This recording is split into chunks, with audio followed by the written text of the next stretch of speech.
Welcome, everyone, to our webinar, Applying AI to Your Sponsorship Workflows. I'm your host, Jim Andrews, and I am really excited for our conversation today.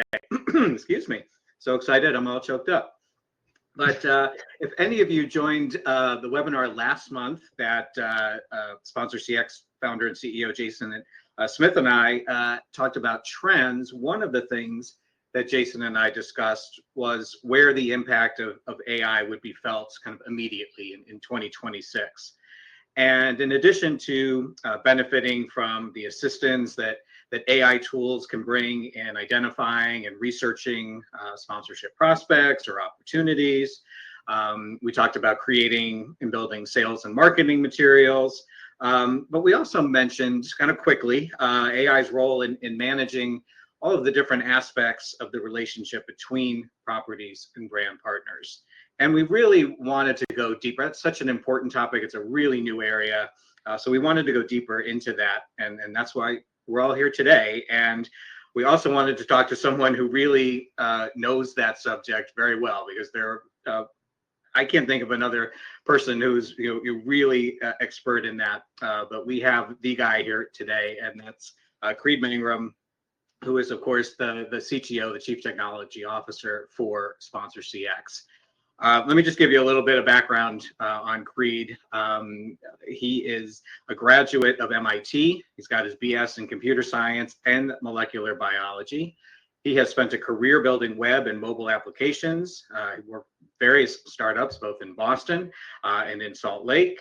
He's developed applications that have been used in more than 100 university athletic departments across North America. And of course, he's been the primary architect and lead developer for Sponsor CX. I would hasten to guess that one of the smartest things Jason Smith ever did was bring Creed in as his co-leader in really developing the tech for Sponsor CX. Not only all of that, but from a sports standpoint, Creed was also a four-year starter on the MIT baseball team. He was there when they won their first conference championship in school history. He was first team All New England his senior year, two-time MVP, and a two-year captain. So I say this to you all because it's very clear that Creed is both much smarter and much more athletically gifted than I am. So I'm a little bit intimidated by being here. But no, seriously, I don't usually spend a lot of time talking to CTOs, and that's by design. I am not a tech person. So I hope that the combination here of tapping into Creed's expertise and maybe having me ask some questions that you all probably have, if you're not tech people first, your sponsorship people first, like I am, I think hopefully that will work out really well. So I'm really excited to kind of dive in. So Creed, I'll shut up now and let you say hello, and we'll dive into our the first topic that we want to talk about. Jim, thanks for the kind intro. You said too many nice things about me. So it'll be nice to have this conversation, and we're definitely going to keep it as low technical details. We'll just sprinkle some in here and there. But what I want most is, Jim, and if people, want to throw questions in the side too, I want this to be ask all the questions that nobody or everyone's thinking to ask, but people don't ask, because there's a lot of questions that people have, and there's just so much to it. And if you haven't heard of AI in the last little bit, I don't know where you've been, but you haven't been anywhere where people have been. So there's a lot to discuss and a lot to get into, and I'm looking forward to talking through some of these topics. I think, up to now, I think last year there was a lot of kind of nice things that AI could do, but a lot of it was helpful in content generation. A lot of people thought of it as like, I need to draft up an email and this will save me some time, or tell me some information about this brand that I'm looking into, or this property that I'm looking at sponsoring. And it was good for some research and giving you some information that you could use to act on. And that was all honestly pretty amazing that it could even do that. Like, that saves a ton of time. But pretty quickly, I think we all kind of developed this inner sense of like, what is AI generated and what is not, in terms of like email content or LinkedIn content. It's not super hard to pick some of those things out. And I'm not sure what part of uncanny valley it lives in, but there's something about our ability to kind of discern that makes it really important to be able to utilize AI for all the strengths and powerful parts of it, but continue to add the human element that makes what we do really important. So that's a lot of what we're going to talk about today. So we're going to just jump right into some ideas. I have 5 kind of overarching ideas of different ways than most people think about interacting with AI and how it can change your day-to-day. And I use all these things. I'm not in the weeds as much of selling and activating on sponsorships or purchasing sponsorships, but I get to spend so much time with so many different properties and brands that are doing what everyone here does every day. And I feel like I've gotten to learn a lot about the daily workflows and building our product. And so I've got 5 ideas that I want to talk through. So the first idea is using AI as a thinking partner. So with every one of these ideas, I have a section for personas, and then I have an example prompt that tries to get concrete about a way that you could use this idea. So using AI as a thinking partner is actually really powerful. The first kind of persona that I like to use a lot is like a pre-mortem. A lot of companies or different organizations use postmortems after something went wrong. Something that's really cool to do is do a pre-mortem. So I know that there's a likelihood that I might die, and what is it that's going to kill me? And try to anticipate what it is that's going to kill me before it does. And it's a lot harder to die when you are looking around the corner and you have a super powered machine AI that can look around every corner and explore, millions and billions of variables that you just can't necessarily process. So I really like doing, a pre-mortem. So one example is you have a renewal coming up and you're not sure how it's going to go. And, maybe you're 6 months, a year away from that renewal. Run a pre-mortem, talk to your AI and say, hey, here's the overall look of how we're trending with this partner. Interview me and let's come up with a pre-mortem and figure out all the ways that this might go poorly so that we can try to prevent those things and come up with an actionable list of items that I can do. You can also, with these personas, you can ask the AI to act as a person with a certain job. So you can say, hey, I want you to be a skeptical brand buyer, really hard to convince. And I want you to play that role. And as we have a conversation back and forth to determine how I can get to the goal that I want. So an example prompt of that might be, assume the 2026 sponsorship between Summit Credit Union and Claremont Symphony fails to renew. Act as a skeptical brand buyer and list the top 5 reasons the partnership failed, ranking by impact, and identify which warning signs would have appeared by mid-season. And so how you're setting up these prompts is really a way for the AI to help bring out the thoughts and concerns that you have and bring them to the forefront so you can come up with an actionable plan to really address what's right in front of you. I would encourage everybody here to try one of these like today.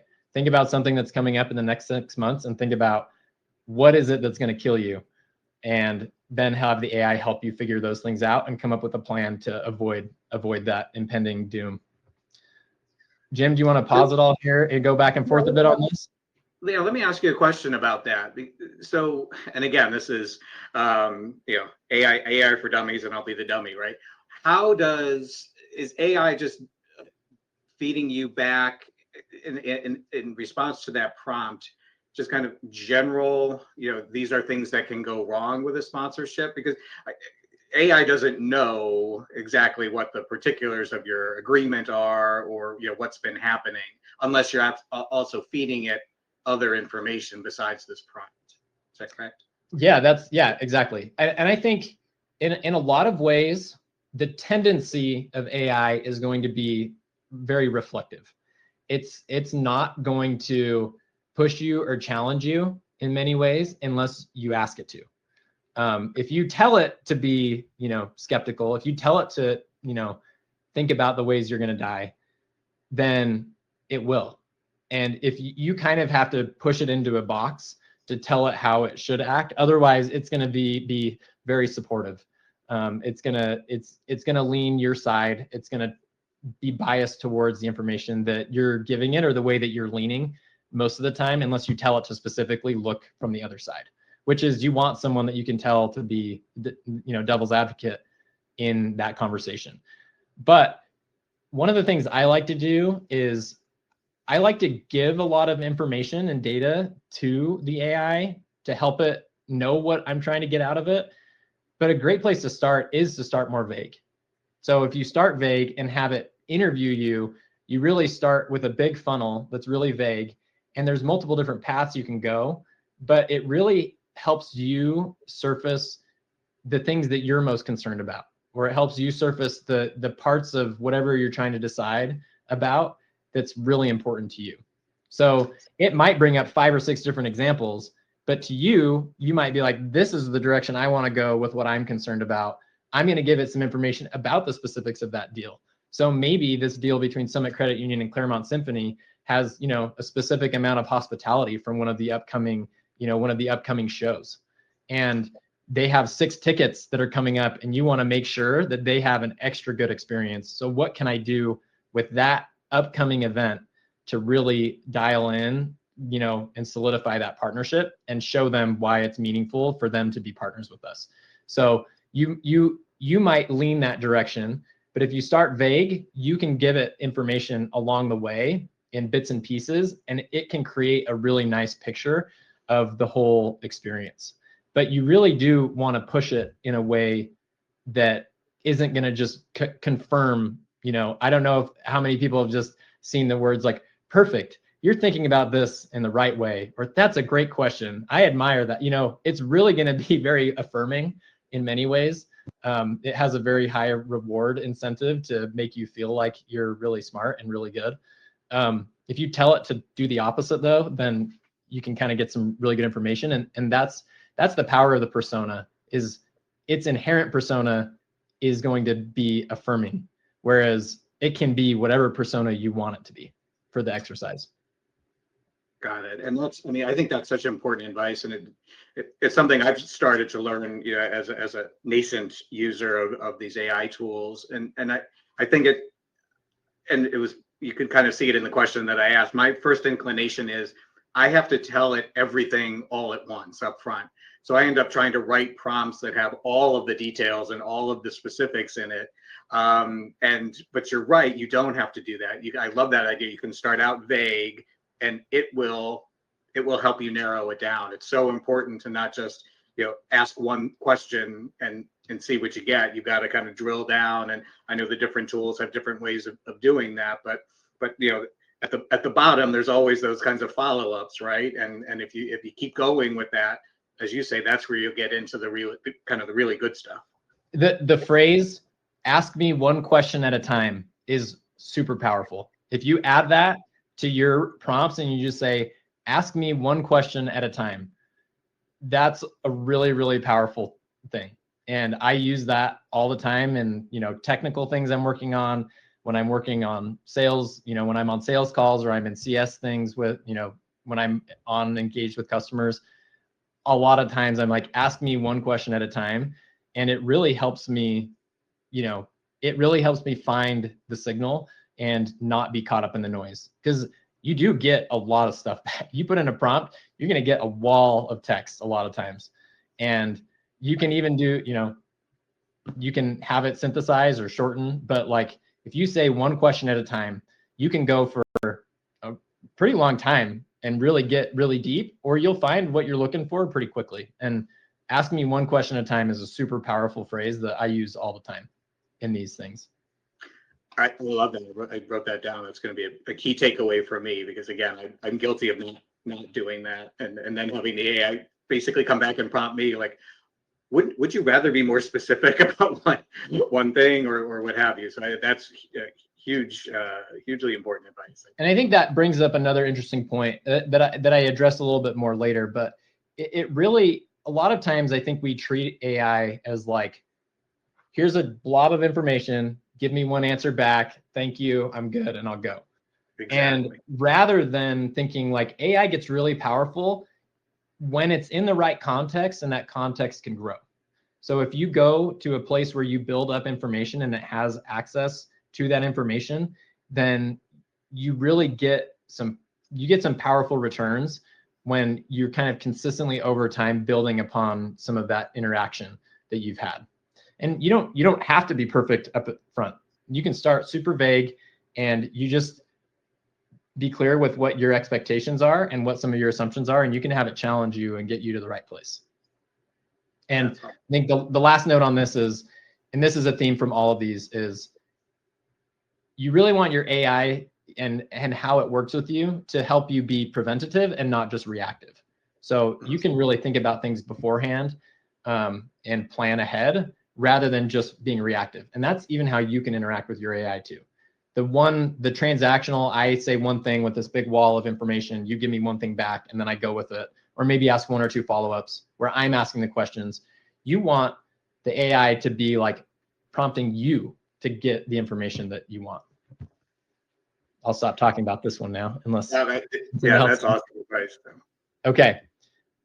So let's go to the next idea.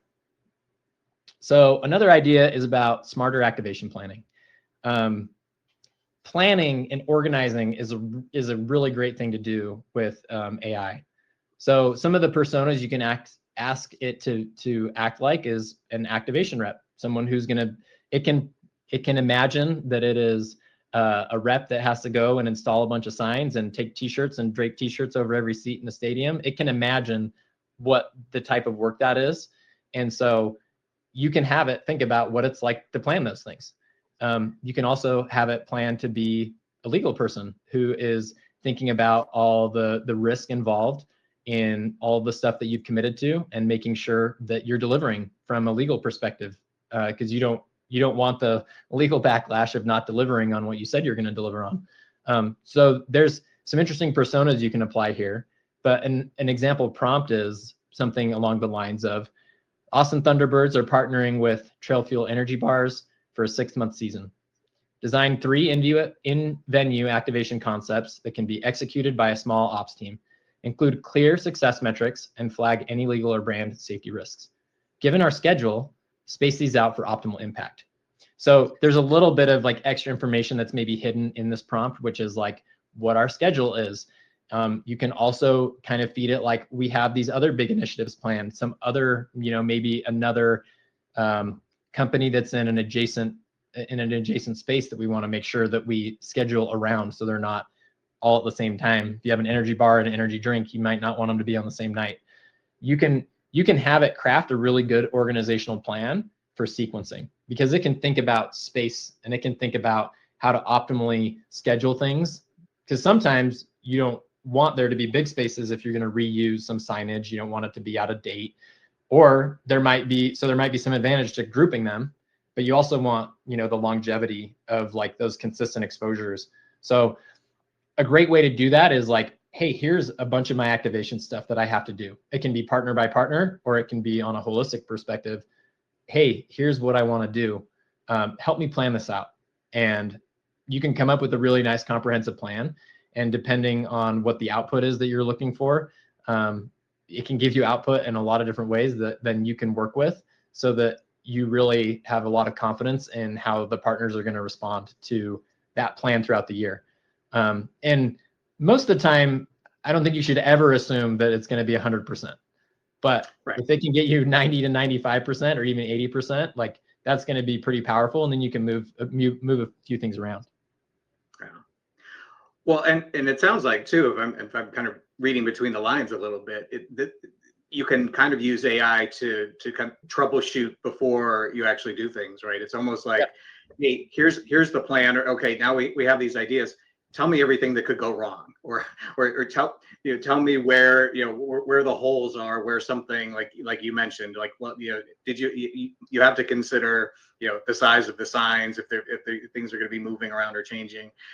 That I think is really valuable, because we've all, I'm sure, been in a situation where something happened on site at an event where we were like, gosh, I really wish we could have anticipated that. And again, you can't anticipate everything. But certainly, this is a tool that can help you think of things that on your own you're not going to come up with. Exactly. Yeah, this goes really well with the first concept. And just like I'd write a lot of code, I'm developing a lot, and a lot of times I'll come up with a plan, and then I'll say, hey, take a look at this plan and find 10 things that are wrong with this plan. And if you tell it to find something, it'll find stuff. And so a lot of times that's a really great way to just, here's my activation plan. You helped me come up with this plan. Now shift your persona to someone who's like really skeptical, and then now poke all the holes in it. And you can go even back and forth on its own plan with itself to make it, even hone it in even more. So I think there's a lot of power in that. That's great. Cool. Before we go on to the next one, Creed, let me just remind everybody that we would love to have your questions. We definitely have time set aside at the end, but if you want to send in a question at any point, if you're thinking of something, Creed mentions, prompts a question from you, go ahead and put it in that Q&A. And we may take some on the fly, we may save them till the end, but feel free to enter those at any time. Awesome. Okay, the next one is going to be more on the content generation side. We talked about at the beginning, that's, what a lot of people use things for. I really like this example though. Again, using, some personas. You have a lot of performance. You've done a lot for your partners throughout the season, throughout the year, throughout an event. You get a lot of deliverables that are there. You get a lot of, proof of performance. You can craft a story. AI is really good at crafting stories. It knows every story ever told. And you can have it help you craft the right story. Here are the deliverables and performance results from Blue Wave's insurance partnership with Hingham Theater. Highlight the success of the partnership, but additionally point out areas for improvement for the future. Like, I think you can craft a really great story and show a partner that you really are thoughtful. And it's not just, a lot of people think, if you're using AI for this type of stuff, it's just going to give you slop and it's not worth it. But like, it's still your work. You're using a different tool, and the tool is helping you understand different areas that you might not explore. I think a lot of times when we want to do a proof of performance or a recap to try to tell the renewal story, a lot of times we want to tell the best parts of the story. Right. But I think it's also really powerful to be able to point out areas for improvement, because you want to show, in software, when I talk to a lot of customers, a lot of times we're talking about things we're going to be doing to improve. And I think those things are as exciting as the stuff that you have done well. And you can come up with a really great story to tell, CMO or an internal champion, what went really well, what was awesome about this last season. What are some areas where, nothing's perfect, let's find a way to be better. So I think this is a nice way to generate content, but it can be in a thoughtful way depending on the content that you're providing it to help you tell that right story. Well, and for a year, and I've been doing this for a long time, back when we put together performance reviews and recaps, literally with hard pieces of paper. I would tell everybody, save all of the documentation on your deliverables, like put it in a box by your desk, just keep throwing it in there upside down, and then when you turn it up, there's your report. You can basically just turn that into a report. So that's how far back I go with these kinds of things. But even back then, in the dinosaur era, I was always saying, when you're putting together these reports, you've got to put yourself in the shoes of your partner, right? And think about what's going to be important to them, and what's not, and just craft them with that. And it's sometimes difficult to do, right? You don't necessarily really have that perspective or that understanding, even though if you've been a good partner, obviously there's been a lot of communication back and forth.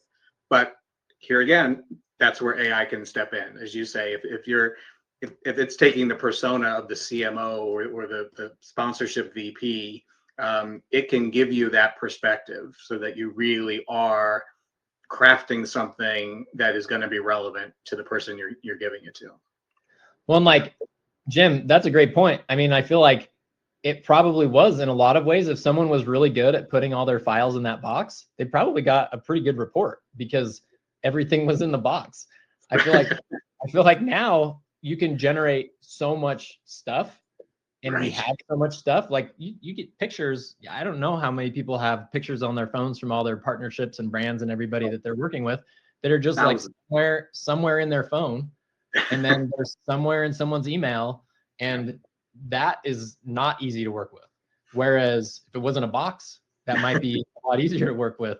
So, but I think that, like you said, AI is really good at taking a lot of unstructured data and putting it into some structure. So if you can do a little bit of that legwork, or have, a good system to keep some of that stuff in that proverbial box, then like you can throw way more stuff in that box, and you have, a giant chest full of information. Then you can help it parse out, oh, what's really the most impactful here, and take that side of the story where you are the CMO. What are you going to care about? Are you going to care about this image? Are you going to care about this radio clip? Or like, are you going to care about the numbers that, we did on this broadcast? Like, what are you going to care about? Because now I have all this information. How do I craft it into the most, pithy and pointed story to tell that story, to tell that renewal story? Absolutely. I see that my old friend Bruce Early has asked a question in the chat. And actually, Bruce, we're going to save that one to the end because we've got a few things to say about that. So hold tight on that one. We'll let Creed finish out his other couple of points before we get into the Q&A. But really appreciate that good question. I'll keep it moving so we can make sure we get to those questions. We're good. We're good. So this one's kind of similar to one, but it's a lot about rehearsing tough conversations. So in the first one, we were, as a thinking partner, planning ahead for what can go wrong. A lot of times we're going to have some hard conversations that we have to have. In the industry, you're going to have tough conversations with procurement, or you're going to have, again, the skeptical brand buyer. You're going to have some tough conversations. I really like being able to have those tough conversations before I actually have them. And even having someone be a worse version of whatever that conversation is going to be, it helps me a lot. Anytime I have a hard conversation, I try to play it out. And sometimes that seems, I think some people might think, oh, that seems, not as genuine if you're kind of practicing some of those hard conversations, but I feel like they go way better. And a lot of times it helps me reflect and think from my own perspective, how does my perspective need to switch? Because anytime there's that tough conversation, there's going to be some sort of meeting in the middle, where the right answer usually is. And it's nice to have that conversation before, so that I can see it in a way where I'm not pitted against, or in a defensive or offensive position. Here's an example prompt that you could use here is role play a renewal call for North Peak Outdoor Gear and the Pacific Trail Marathon Series. First, act as procurement, trying to reduce total spend by 20%. Procurement's going to procurement. They're going to try to get it less no matter what it starts at. Then switch to the brand buyer, questioning whether the audience alignment is still strong. So you can have someone asking you really hard questions about, does the audience really line up with what our brand message is? And then you get the opportunity to really craft what you're trying to say, and how that conversation is going to go. You can replay it as many times as you want. You can ask the AI to, maybe approach it a little bit differently, to push you a little bit more in one area, or to, back off in some areas because it might be unreasonably difficult on those. And so you can really play those things out so that you know the direction that you intentionally want to take. To me, a lot of the power in AI is helping you be intentional where you want to be intentional and where you can be intentional. We have so much work to do. We have so much stuff we got to keep track of, so much content that we ourselves have to generate, that if you can utilize a tool that helps you have the mind space to really, really dive into the tough parts of it that are the real parts of the work, then it's great to have that tool to help you get to those places. Yeah. Well, you mentioned it up top, right? You were talking about we all recognize things that are AI generated, an AI generated email or something like that. So this is, again, this is an assist. You would not want to take raw the information that you get from this prompt that you get back and just turn that into a script that you're going to use. You still have to make that your own, right? Because again, those tough conversations, we talk about it all the time in sponsorship. This is a relationship business, and it's person to person. So you don't want it to be AI talking to AI. So it's really necessary to just say, boy, this can help me really. Again, you said before, 95% of the way there, it's going to think for me in ways that I might not have. But the end result, that end product of sitting down and having that conversation, that's going to be me. That's going to be the human talking to another human. But with a big assist from AI. For sure. All right, let's go to point number 5. So we've alluded to this a little bit, but the point number 5 is, getting the most out of it is system plus AI, not AI alone. Jim, you were talking a little bit about like, how much information do I give it? And I think we have some other questions to talk about around that too. But, if you can have a system that really helps you to utilize some of this capacity, it's all the better. So, couple thoughts here before I talk about some of the personas and the example prompt. Just to remember is, AI itself is not a great system of record. It doesn't, the bigger the context gets, the more it can hallucinate or get confused. They're doing a lot with the models to prevent hallucinations now, but the bigger that context window gets, the harder it is going to be for it to get really strong, strong points.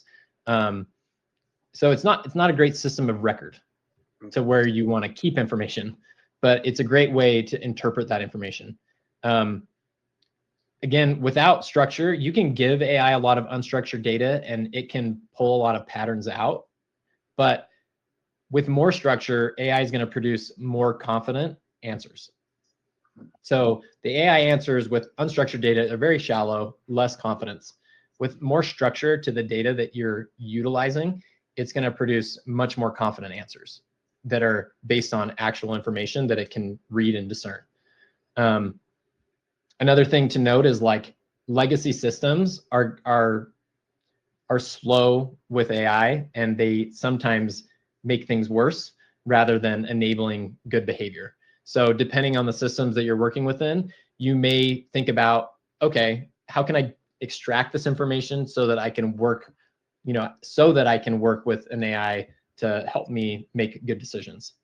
AI gets exponentially better when paired with, clean and modern workflows. So some of the personas to think about here that I like are, thinking about an executive or an operator within the industry, or just future you. What are the future, act as me 2 years from now, and what am I going to be happy about or upset about in the decision that I'm making right now? So an example prompt here is utilizing structured sponsorship data inside Sponsor CX or another CRM or whatever system that you have. Analyze Metro Health's partnerships across 3 properties. Identify renewal risk, under-delivered assets, and 1 proactive recommendation per property for next season.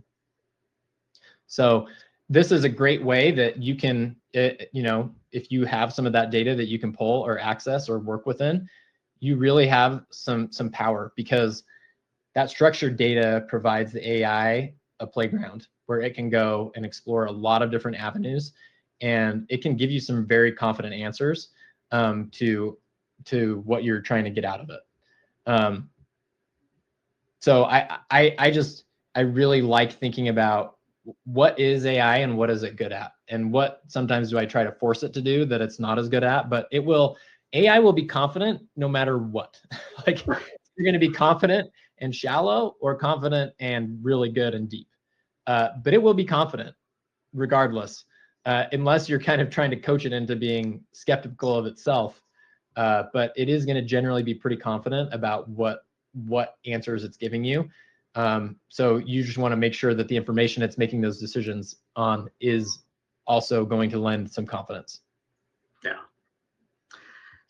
Creed, are you, and we're not going to talk about any clients or customers or partners specifically, but I'm just wondering in your work, do you think that there are right now properties, rights holders, and brands who are doing this, or is it still this is something that people should be doing, but they really haven't figured this out yet? Only the folks that are living and breathing it every day like you have gotten to this point.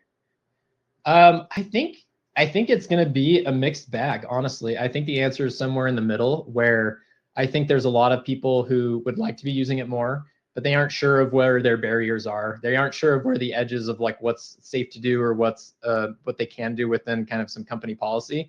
I think there's a lot of things that are getting figured out around that make it hard to know what to do. I think it also changes every day. Like, I feel like it's a full-time job just to stay up to date with like everything that's happening every day. I was talking with one of the other developers on my team, and it's like our workflows even change almost every day because there's something new that comes out. I think that might be a little bit more within the tech and building and development side of things, but man, I mean, the capabilities, they change all the time. There's new models that are significantly better that change. I can't believe the acceleration that we've seen.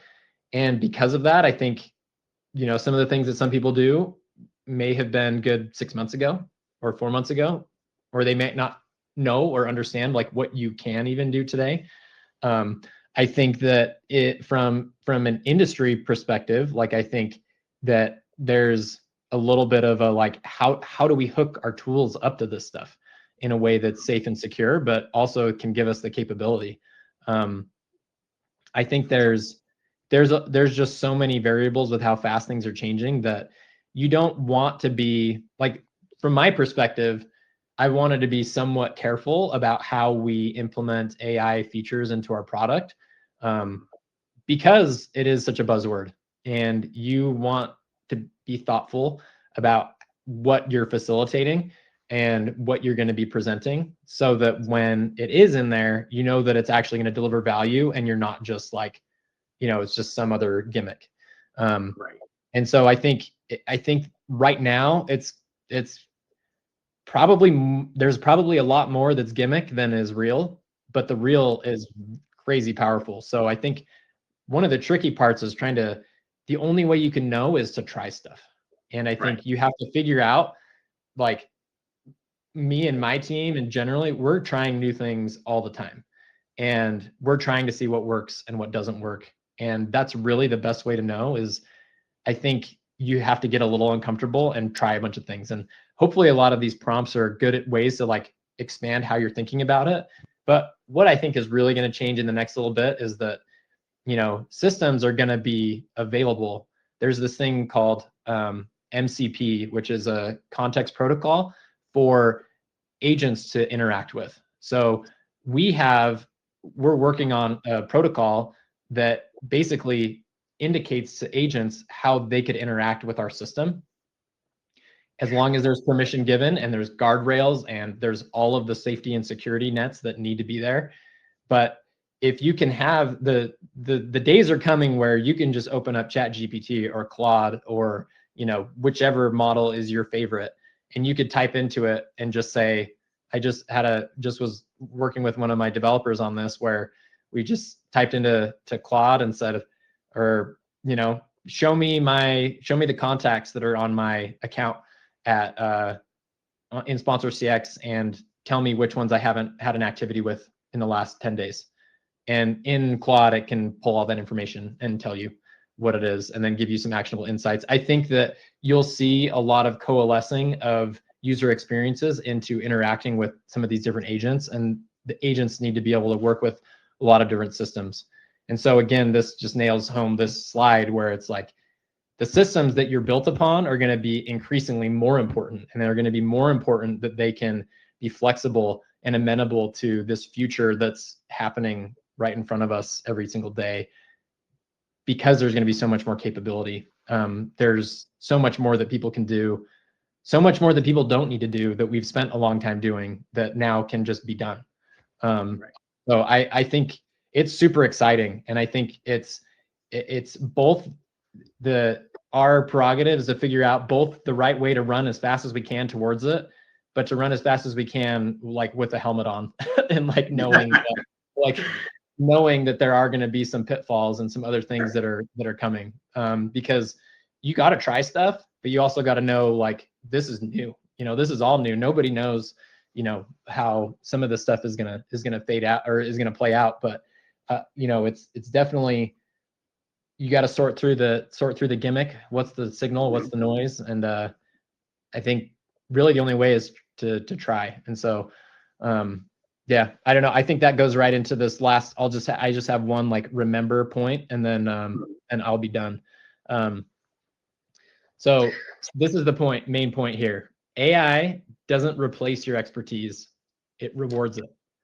The better your structure, context, and judgment, the more valuable AI becomes. So AI, for those that are here, AI is not here to replace you. It will magnify and augment what is already there. It is a deep reflection of who we are and what we're giving it. And so it's here to reward the expertise that you've built if you can utilize it and wield it in the right way.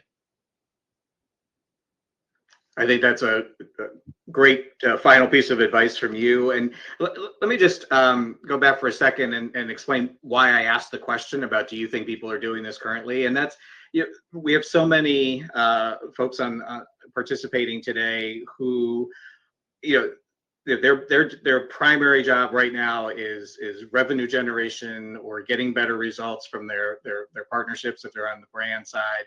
And that's, that's a competitive environment, and especially for people with smaller organizations who are not, the IOC or the NFL, who we're all talking about this week, but local properties, non-sports properties, we're always looking for like a leg up and how to do things better. And I'm thinking that, and again, with all of the parameters that you just laid out there so nicely about running toward it with the helmet on. But that running is important too. It's like, that may be, doing the kinds of things that you're recommending and advising us here today, that may be your point of difference and something that gets you a conversation or actually, lands you a deal, rather than that brand going with another sponsor or something like that. So that was kind of the reason for that question. We always kind of wrap up my portion of these before we do the Q&A with a myth to bust or a fact to trust. And you've touched on this, and there was actually a question that popped in from Valerie just a few minutes ago that I think is along these same lines. So I'll ask you, myth or fact that sharing internal data with an AI agent means it will be used for others' purposes and not just my organization's? Do I have a risk there? Yes, you do. It is both myth and fact. It is so what you want to do is you want to make sure that you're paying. Like, that's an unfortunate like side effect, but like if you're paying for any of the models, like they're not, for the value that you get, they're very reasonably priced, and it is just worth it to pay. Because if you pay and you're on a model and you're on a plan that is private, it will not, none of your data will be used to train any other models. The part of this that is myth that I think a lot of people assume might happen is that, okay, if I put some of my sponsorship data into a public model, that some other person at a different property could say, what are they doing at the Austin Firebirds? And then it'll be like, oh, somebody asked this question the other day, and they gave me all this information, and here it is for you. It doesn't work like that. They're used to train the models, so it's unlikely that you would ever be able to pull data or information out of any public model that's like training data. You're not really going to be able to pull that information back out in a way. So it would be really hard for anyone to get that information. But if you just pay a little bit, it's all going to be secure, and it's none of the data is used for training purposes on any models. So it's more it's more safe than not safe, but it definitely is unsafe if you don't do it in the right way. Gotcha. Okay, that's great. So, and one last question, and I think maybe we pretty much answered that, is how do you balance good use of the 5 concepts if you cannot share proprietary information within the AI platform? Yeah, that's a great question. And I think with some of the prompts that we've shared today, my goal was to try to show several of them, or at least concepts of them, that you can use without sharing any data. Because you can be fairly abstract, and that's why I think, to one of your first questions was, or thoughts was, do I have to give it a ton of information to get good results? And that's really where I love the interview back and forth, because you can say like, oh, I can't share that proprietary information, but you can assume roughly that they're, they're a $15,000 a year client or something. You can tell it to make some generalized assumptions, and it can still help you get to the right area. They're a very demanding partner. They provide us a really good, they're really great partners for us, but they ask for a lot. How should I approach this when we've already given them this much and they're asking me for more hospitality, or they're asking me for more signage than what we even agreed upon in the contract? How should I handle this situation? You don't have to give it anything that's proprietary to really have meaningful conversations and thought about what's going to happen.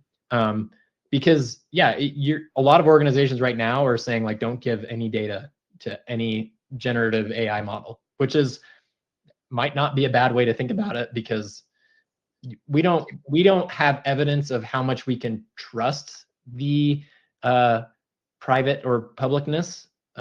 We have some evidence, but it's, a year ago, what were we talking about? I mean, this was like, we were just like making funny pictures of like, cats jumping on trampolines or something. So it's like, it's changing so much that it's fine to have that helmet on, but you can be really vague and get a lot of really awesome, a lot of awesome feedback and action plans that really just are better than what we can do in the time efficiency perspective than we can do by ourselves. Right. No, but I think it's important that you mentioned that you don't have to give it proprietary information. If that is a concern, you can still get value out of it without doing that. And more that, some of the systems of record that people are choosing to use, if they're built in a way that can work within an AI scaffolding, like, you're going to be able to benefit from a lot of those capabilities in a private way that can still give you a lot of that information and benefit, and all of that's, coming and happening actively. So yeah.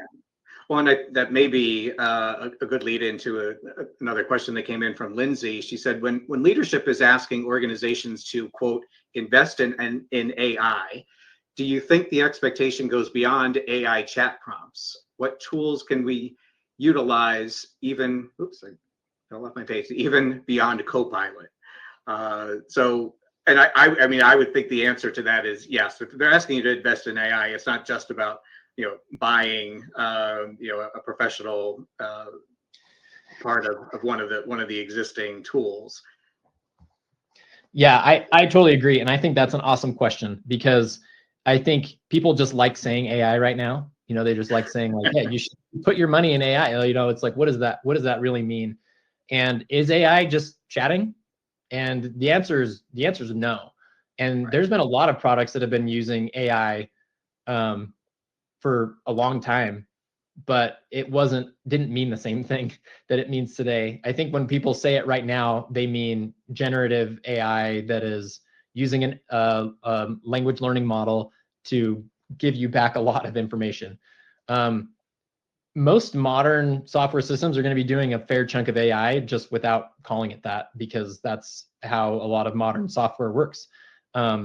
So to me, investing in AI really is, one, I think it is learning how to prompt in ways that drive your capabilities forward and augments yourself. But I think you also want to invest in areas that will augment the tools that you use. There's a lot of tooling out there that is going to be in a place that is hard to adopt AI. A lot of places are built on more legacy software systems, and you want to make sure that you're investing in the type of technology that is going to be open and enable the future or the present that is happening, more than that's what's going to be important. And so I think investing in AI is finding the right tools that are honestly just like newer. I think there's going to be there's for so long in SaaS software the pain of switching is so high to learn a new system and to migrate your data, but like it's getting closer to the point where a lot of that cost is going to be mitigated because of AI's ability to facilitate some of that. We've been working on a feature internally where it's just like, hey, you can upload some PDFs and we can basically build out your entire platform and portal because of some of the tooling that we can use. And so I think figuring out the right level of investment is both personal, but also organizationally in the tools that you use and the ability to bring that information all to one place across your organization. I think a lot of the chat type examples are very personal, and it's not like you're sharing that same experience in a collaborative way with another team member or even externally. And so finding ways to bring that capability to your team is going to be really important in investing in AI. And what that looks like tactically is it's going to be a lot more proactive, and you're not just chatting with it to give you like some information or data, but it's going to help you build experiences. I've seen some really cool demos lately that are what they call generative UI user interfaces, where you can kind of tell it the experience or the goal of what you're trying to do. And then if your system has a really nice design system and established user experience patterns, it can basically craft a new UI for you that is, a new custom piece of software that's right in front of you that you can use for exactly what you want it to use. And you can save that widget, and then it can regenerate because it's just of how the data is structured, and telling it what it should build. I'm getting a little bit off track here, but there's a lot of tools that are going to be more than just, you're not just talking to it. I think that it can feel like, all of these were example prompts, which is, just chatting, but there's going to be a lot more that brings the work to you that you need to do. And otherwise it's going to be able to probably execute a lot of that even autonomously. And then it'll bring the work to you that's like, hey, I need your input. I need you to tell me which assets map from this PDF that got uploaded or this invoice that got scheduled. I've pulled out a lot of information, but I need you, human, to tell me that this is like this is the right direction, or there's going to be a lot more that's proactive action and asking for your influence and your interaction, where there's a lot more that can just be done, and your time spent in software isn't going to be just clicking buttons. It's going to be, orchestrating and directing agents to do a lot for you, which sounds like this crazy weird future. But like it's cool when you see some of those things that feel possible, and it feels like it's within reach if you're on the right foundation. Well, and you said we were getting off track, but I mean that's the whole thing about this, right? There is no track, right? There's so much to talk about, and there's so many things happening, and especially for people like me, and I'm going to assume like a bunch of the folks on here, we're not even aware of what's happening in a way that you are, because this is your full-time job is to be aware of the new developments and everything. So I appreciate very much that you went there and kind of gave us that little glimpse into the future, but the future is here, right? So it's not like we're talking about something that's 5 years down the road, much sooner than that. let me come back to, I mentioned that Bruce had asked a question. I think it's a great, it's the last question we have in our chat box here. So a good way to wrap up, give him the last word. And he says he loves AI, uses it all the time in his sponsorship work. But he's asking, is there a risk of AI reducing our own creativity in the ideation process? What human elements may be lost by depending on AI too much? I would just say, before I turn it back to Creed to answer from his perspective, I would say that kind of depends on you, right? The user.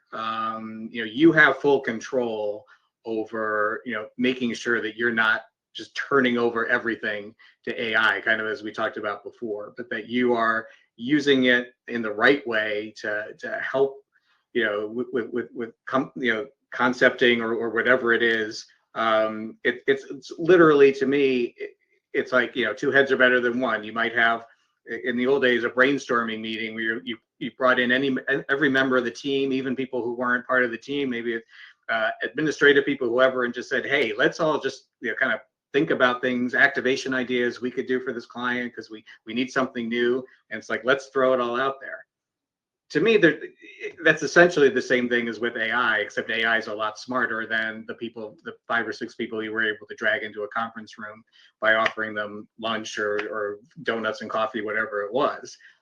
So again, my thing is AI can't take over unless you let it in that kind of a situation. But Creed, I'd love to hear what you have to think. Yeah, I mean, I think, Bruce, that's a great question.